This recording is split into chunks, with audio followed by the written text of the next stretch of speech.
What's good, RayWeather fam? Welcome back to another video. Today we got an article to talk about that was just published. EA did an interview talking about the upcoming Madden games and also other sports games. There's a lot of stuff to be excited about, but also I want you to know that we have to take this with a grain of salt because it is just an article right now. We haven't seen anything through yet, but I thought this was a great article to make a video about because it does give a little bit of hope potentially for the future of Madden 22 and some other sports games that they're going to be putting out. Now, if you're new to the channel and you want to be up to date on all of the upcoming Madden 22 news and the news surrounding the new NFL 2K game, we're going to start hearing a lot about both of those games pretty much any day now. If you don't want to miss any of those videos, make sure to subscribe, turn the bell icon on so that you don't miss any of those uploads. You know, more than half of you that watch the videos actually aren't subscribed, so a lot of you might be missing out on some of these videos. You might not be catching them all, so if you want to change that, you could do so below, and you can always unsubscribe at any time if you get tired of the videos. Okay, so Games Radar posted this article here. Now, I want to say we have to take this with a grain of salt because it's a game company. It's especially EA. We know that they've promised things before and haven't delivered. We've seen 2K promise things and not deliver. We've seen Sony. We've seen them all promise things and not deliver. But I do think this article is hopeful, and there's a few reasons why I think they're actually a little bit more serious now. There's a bunch of reasons, and I'm going to cover that in this video as well. But let's take a look at the article. It says here, EA promises massive year of innovation across all sports games. Now, this means Madden 22, FIFA 22, that's their two biggest games, but they've also acquired some other studios and some other games, and they're working on new games such as the EA Sports College Football that's going to be coming in a year or so, and who knows what else they're actually working on, because with 2K coming back this year, and they're going to be making multiple NFL games as well now, there's a little bit of competition in there. There's reason for them to have to finally get back to innovating, and they really have not done that in a while. They've definitely tried to innovate here or there with certain things, like Face of the Franchise. They tried to kind of do story mode and make it a better career mode. Didn't work out. Sometimes when you try to innovate, it doesn't work. Sometimes you do it poorly. They have done that many times, but I like hearing that they're at least aiming down that road. They're trying to innovate again. I hope that, you know, these things come true, but let's read the rest of the article and kind of see where their head is at a little bit. It says here, EA has promised a massive year of innovation across its entire sports lineup in a conference call analyzing its performance in 2021 so far. Fronted by CEO Andrew Wilson, the call made a big deal of two new additions to its sports lineup, its F1 2021 and PGA Tour Golf, and effectively confirmed FIFA 22, Madden 22, and NHL 22 at the same time. All of our new EA Sports games are designed for next-gen console platforms including FIFA, Madden, NHL, and EA Sports PGA Tour. We're very excited by the opportunity to deliver for baseball fans around the world with the addition of Super Mega Baseball from Metalhead Software and MLB Tap Sports Baseball on mobile. EA Sports is also publishing the highest rated sports franchise in the world, F1 2021, our first title from our recently completed Codemasters acquisition. Now, we're going to continue on in the article in just a minute, but I want to just talk about this part right here because if you remember, if you watched the video I did a few days ago, if you didn't, I will link it below, but I talked about how we're about to get a lot of new sports games for the first time in a long time. Some of them have already started coming out, and there's a lot that are being worked on, and we could potentially be entering a new golden age for sports games. The last decade, sports games really have kind of gone through a phase where there wasn't a lot of competition, there wasn't a whole lot of innovation. You know, 2K's had their struggles, EA's definitely had their struggles, MLB The Show has been all right, but they've had their struggles as well. But now you're starting to see things that we haven't seen in a long time. 2K put out a golf game, and then here comes EA. They're getting back into the golf game. We saw 2K doing some things with WWE Battlegrounds and NBA Playgrounds, and now acquiring the NFL license to now bring some arcade NFL games to the market. We also saw EA Sports say, hey, we're bringing back EA Sports College Football, we're bringing back NCAA. Then they go acquire a racing game. Now they've acquired an arcade baseball game. They want to get into the baseball market. All of these companies are starting to push more sports games out, where for a while they weren't doing this at all. If you notice, sports games just started going away one by one. Obviously, EA got the exclusive license for simulation football, and that's why NFL 2K went away. But even when they were still able to produce other games, 2K did away with their college football game, they did away with their Major League Baseball game and their hockey game, just because they didn't feel like they were making enough money in it. Because for a lot of these sports, when you have multiple games in the market, there's not a lot of room to make a lot of money because the fan bases for these games aren't really that huge. The only two sports where we had a little bit of competition was we had FIFA and we had PES, and then we had NBA 2K, and some years we had NBA Live. Now, I believe NBA Live's coming back too on next gen. They're not going to talk about it right now, but EA did take one of the lead guys from 2K who originally started on NBA Live, and they brought him back along with somebody else. So a lot of people think they're bringing back NBA Live with some of the former 2K producers and developers. But basically what I'm trying to say here is people are going back in on sports games, but why? Because for a while there just wasn't a lot of money in having multiple games, and that's why they went away.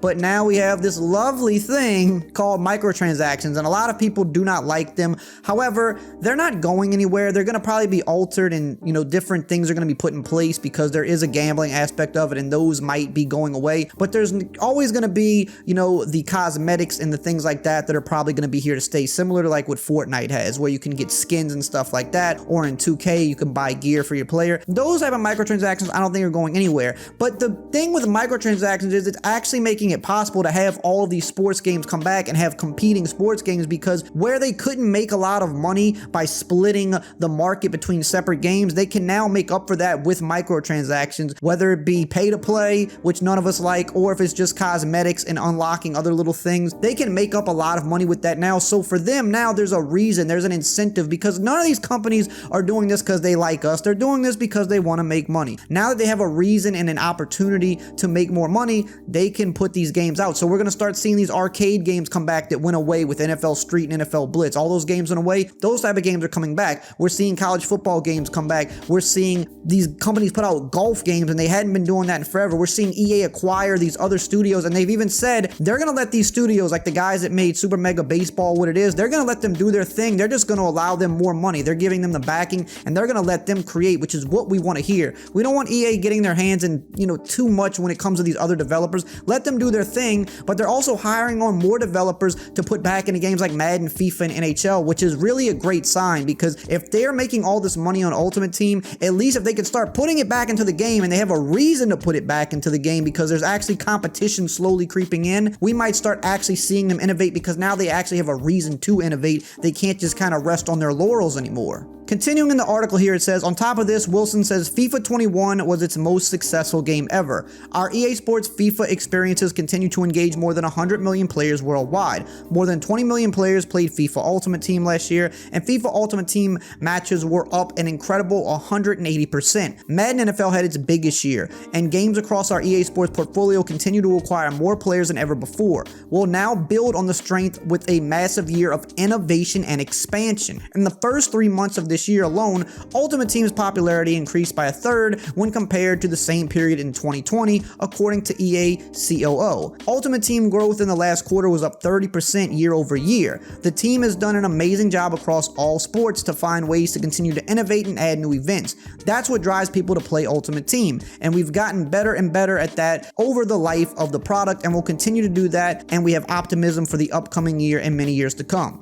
Now, I know what I just said there probably turned a lot of people off because it was a lot about Ultimate Team, but the fact is that's where they make their bread, that's where they make their money, and they're saying the numbers are up all of these crazy percentages. Now, to me, it doesn't seem that way, because I feel like when I just view it from a content standpoint, Madden, FIFA, it seems like views are down across the board. It seemed like it was a year that a lot of people were fed up, especially with Madden. They had the worst backlash ever. So it seems like, how can the numbers be up when all the other things seem down? I don't know how it works out. I'm sure they are making plenty of money by the people that are playing, and they're saying that they have more people actually engaging and playing matches. To me, on my end, it just feels like things are down and things have died off a little bit this year when compared to previous years. However, they certainly are making a lot of money because it's in the financial reports. We know they're making tons of money. Now, if they're taking that money and putting it back into actual innovation, more games, adding more to their games, then that's great. Put the money there. But for a while, it seems like Ultimate Team's kind of been the area of the game where, it doesn't get crazy updates. It doesn't change year over year, but there's always fresh content every year in terms of the programs and the players that come out. But the actual mode itself doesn't change. It doesn't typically get any new features. It's very similar to franchise. In fact, it doesn't get those new modes and features that people ask for, but it does have the yearly content that rolls out, so it does keep the mode feeling fresh. Whereas when you talk about franchise mode, it gets these very little updates year over year, and you can go back 2 or 3 years and the mode still pretty much feels like it's been the same. But they're promising a year of innovation here, and again, hey, look, they've promised things in the past and not delivered. All of these companies have, but again, 2K's back now, that's public enemy number one. 2K's making NFL games. I don't care if they're arcade games, because here's the thing, that's the start. 2K does make pretty good products. Even though their NBA series has suffered over the past few years, when you compare it to Madden, it's still a better game. It's a lot deeper. There's a lot more to offer to everybody who wants to play the game.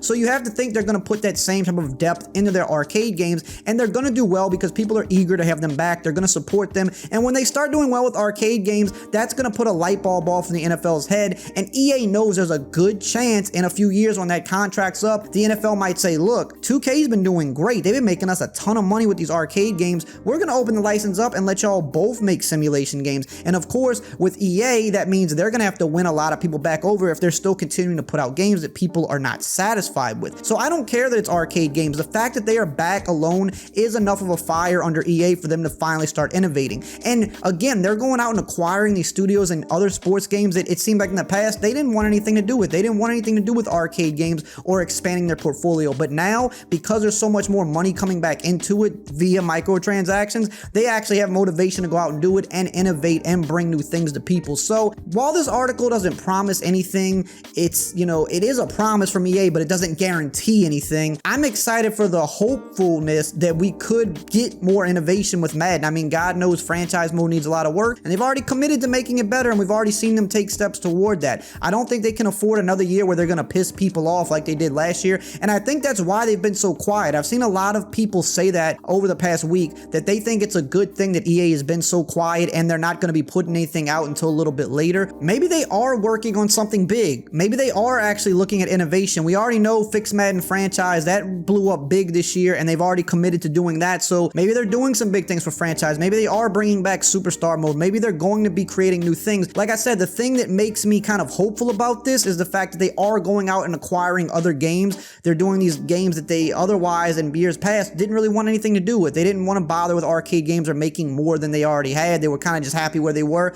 Same with 2K, but now you're seeing them push out golf games, saying they're bringing back college football. They're acquiring baseball games. To me, it seems like they're hungry and that competition is coming back. Now, again, you know, I'm a little bit jaded by EA Sports and some of these other companies, so would I be surprised if they dropped another dud? No, I wouldn't be surprised at all, but seeing this, of course, makes me hopeful. I always hope for the best, expect the worst. Let me know below, how do you feel? Do you think this is cap? Do you think they're blowing smoke? Or do you think maybe it finally hit them? Maybe that competition, that little bit of competitiveness that's back and getting such backlash this past year, maybe that finally set things in motion to go the right way, actually go the right way, not, you know, step in the right direction, but they're actually about to go in the right direction. Do you think that's the case? Or do you think this is all cap and we're just going to see the same old? Let me know below. Check out some of the other videos right here. Remember to subscribe if you're new, and I will see you guys next time.